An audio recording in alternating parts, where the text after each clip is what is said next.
The hum of the engine was a familiar lullaby, a constant companion in the dead of night. My name is Alex, and for the past 3 years, I've been a night delivery driver for a company simply known as Nocturne Logistics. Sounds fancy, doesn't it? It isn't.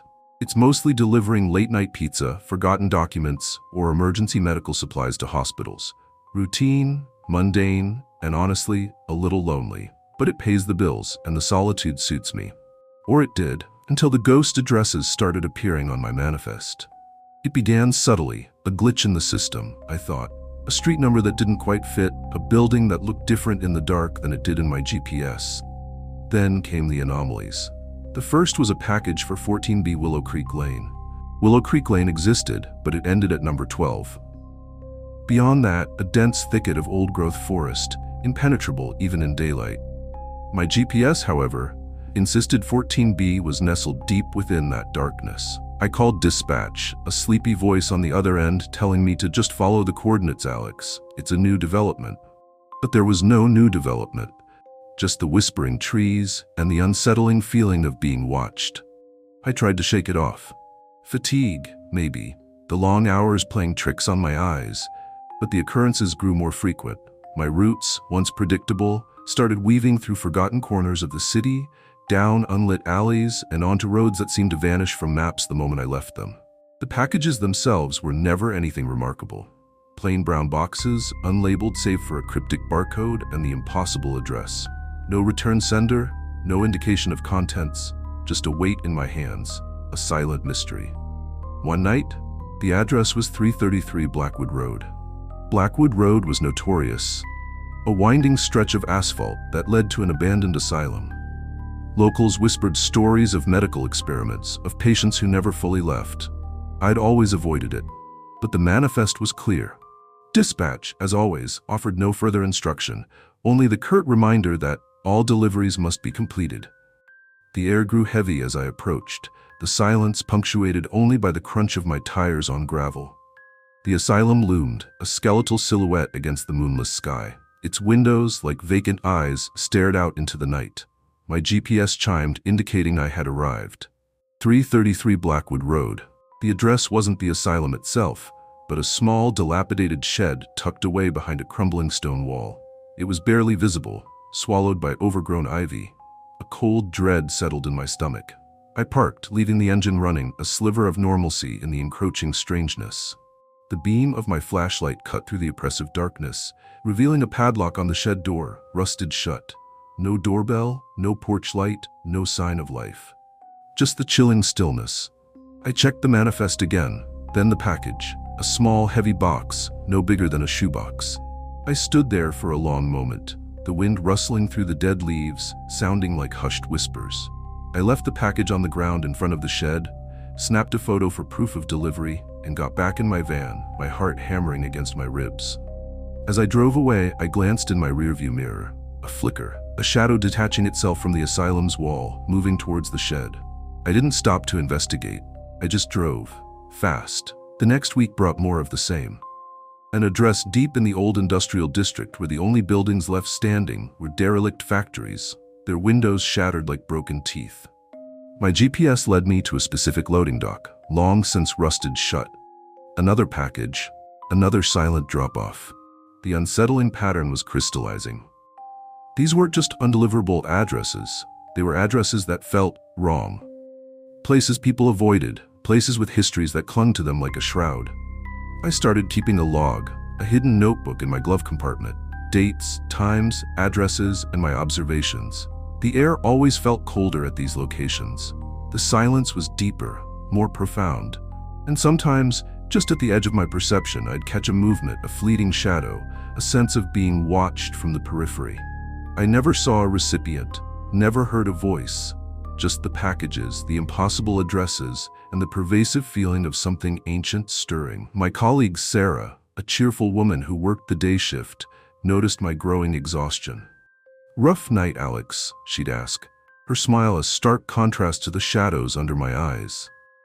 I wanted to tell her, to confide in someone, but how do you explain delivering packages to places that shouldn't exist, places that radiate an almost palpable sense of malevolence? She'd think I was losing my mind, or worse, that I was making it up. So I just nodded, muttered something about traffic, and tried to act normal. One evening before my shift, I decided to do some research. I pulled up old city maps, archived newspapers, local legends. I cross-referenced the ghost addresses with any historical events, any unexplained disappearances. What I found was piecemeal, fragmented but disturbing. The Willow Creek Lane Forest, an old burial ground for a forgotten settlement. Blackwood Road Asylum, rumored to have been built on a site where dark rituals were once performed. The Industrial District Loading Dock, a place where a series of unsolved disappearances occurred decades ago, bodies never found. It was all starting to connect, forming a terrifying tapestry. These weren't just random impossible addresses. They were places steeped in sorrow, in lingering pain, in unsolved mysteries. And Nocturne Logistics, my seemingly innocuous employer, was sending me there. Why? What were these packages, and who or what was receiving them? The fear was a cold knot in my stomach now, a constant companion. Every turn of the wheel, every creak of the van, every rustle of leaves outside my window sent a jolt of adrenaline through me. I considered quitting, but the thought of leaving, of not knowing, was almost as terrifying as continuing. I was trapped in a macabre dance, a delivery boy for forces I couldn't comprehend. The next ghost address was 7 Elmwood Grove. Elmwood Grove was a residential street, quaint and unassuming. But number 7 was an empty lot, overgrown with weeds, a crumbling brick foundation, the only evidence a house once stood there. My GPS, however, showed a clear outline of a structure, a single-story house, nestled among its neighbors. The discrepancy was jarring. I pulled up to the curb, the beam of my headlights illuminating the desolate patch of land. This time, the package was larger, rectangular, and felt strangely light for its size. I stepped out, the night air unusually still. No crickets, no distant hum of traffic, just an unnatural quiet. As I approached the empty lot, a faint, almost imperceptible glow emanated from the ground where the house should have been. It pulsed, a soft, ethereal light, barely visible against the dark earth. My breath hitched. This was different. This wasn't just a strange drop-off. This was an active manifestation. I hesitated, the package heavy in my hands. Every fiber of my being screamed at me to run, to get back in the van and drive until the sun came up. But a morbid curiosity, a desperate need to understand, held me rooted. I took a step closer to the glowing spot. The air grew colder, and I could feel a prickling sensation on my skin, like static electricity. Then, a sound. Not a loud sound, but a soft, almost imperceptible thump from within the package. I froze, my eyes wide. I shook the box gently. Nothing. I tried again, another faint thump. It sounded hollow, like something shifting inside an empty space. My hands trembled. What if it wasn't empty? What if it contained something? I stared at the glowing patch of earth, then back at the package. The address was 7 Elmwood Grove. The manifest was clear. I had to deliver it. With a surge of desperate resolve, I placed the package directly on the glowing spot. The light intensified for a moment, then pulsed once more before fading completely. As it vanished, a faint, almost inaudible sigh seemed to emanate from the ground. It was a sound of relief, of acceptance. I snapped the photo, my fingers shaking on the button, then scrambled back to the safety of my van. As I sped away, I couldn't resist a glance in the rearview mirror. The empty lot was just an empty lot again, swallowed by the night. No glow, no sign anything had ever happened. But I knew. I knew I had delivered something to someone, or something that resided in the spectral remains of a house that no longer existed. The fear was no longer a knot. It was a tight coil, constricting my chest. I knew I couldn't keep doing this. But before I could even contemplate my resignation, a new text message flashed on my company-issued phone. It was from an unknown number, not dispatch. The message was short, chillingly simple. "You're getting good at this, Alex. Some things just need to find their way home." A cold dread seeped into my bones. They knew. They weren't just a faceless logistics company. They were aware of what I was doing, where I was going. They were watching. And that message, it implied a deeper understanding, a sinister purpose. I wasn't just a delivery driver. I was an unwitting participant in something far older, far more unsettling than I could have ever imagined. I went to work the next day, my resolve to quit crumbling under the weight of that message. Was it a threat? A warning? Or something else entirely? The fear of the unknown kept me tethered to Nocturne Logistics. I needed answers, even if those answers terrified me. My next shift was a blur of routine deliveries, the mundane tasks, a welcome distraction from the gnawing unease. But then, as the night deepened, the familiar chime of a new manifest entry broke the monotony. The address, 217 Crimson Peak Drive. I didn't recognize it. I typed it into my GPS, hoping for a normal residential street. The map loaded, slowly, ominously. Crimson Peak Drive wasn't a street. It was a single, winding dirt track leading deep into a dense, ancient forest on the outskirts of the city. The kind of forest locals warned you to stay out of, even in daylight. The kind of forest where stories of lost hikers and strange sounds after dark were abundant. My heart pounded. This was it. The culmination, the most impossible address yet. I called dispatch, my voice trembling slightly. Hey, I have a delivery for 217 Crimson Peak Drive. My GPS is showing it as a forest path. The sleepy voice on the other end was unusually sharp. Just follow the coordinates, Alex, and remember, all deliveries must be completed.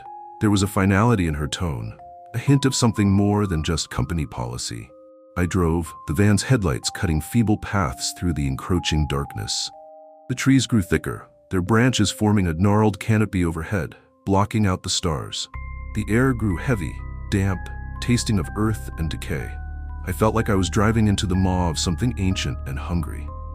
My GPS, unwavering, led me deeper and deeper, the dirt track barely wide enough for the van.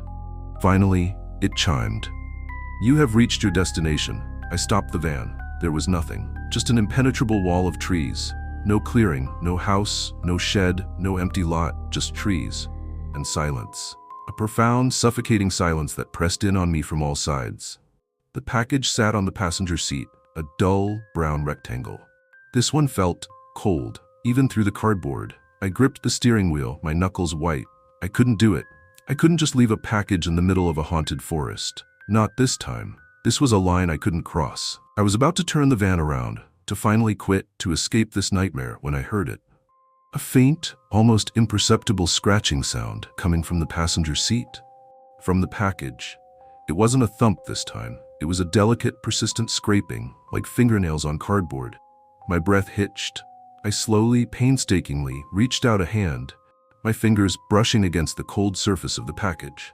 The scratching stopped. I pulled my hand back as if burned. Then, a voice. Not a human voice. Not even a whisper.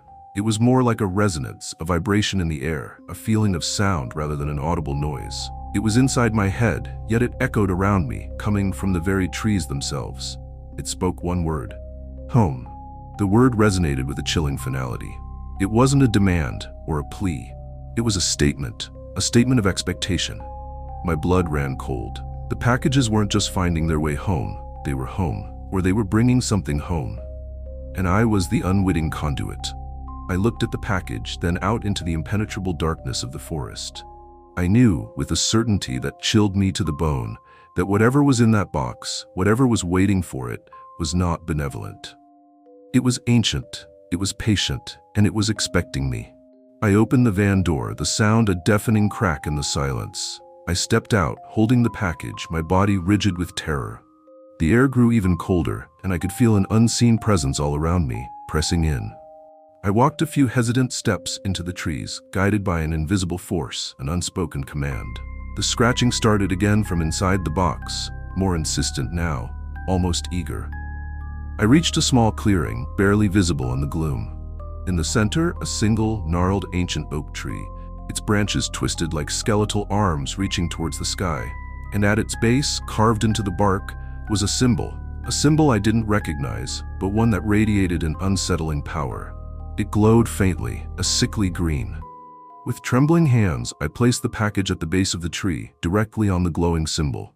The scratching within the box intensified, then abruptly stopped. The faint green glow pulsed once, twice, then faded. The chilling silence returned.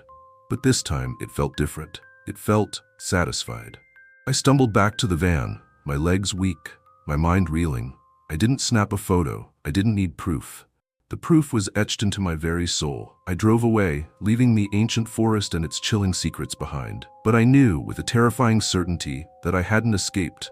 I was a part of it now. A cog in a silent, supernatural machine. I still deliver packages for Nocturne Logistics. The ghost addresses still appear on my manifest. I still drive through the night to places that shouldn't exist, to deliver packages to entities I can't comprehend. I still log them in my secret notebook, the pages filled with impossible locations and chilling encounters. I'm trapped, you see. Trapped by the fear of what would happen if I stopped. Trapped by the chilling knowledge that some things just need to find their way home, and I am the one who brings them. And the scariest part? Sometimes, late at night, when the silence is deepest and the shadows are longest, I hear that voice again, in the back of my mind, a soft, resonant whisper. You're getting good at this, Alex. If you've ever felt that chill, that inexplicable dread creeping up your spine in the dead of night, then you understand. There are things out there, beyond our comprehension, operating in the unseen corners of our world. And sometimes, just sometimes, they need a delivery. If you found yourself caught in this chilling narrative, if the shadows felt a little longer tonight, consider subscribing to Nightfall Tales.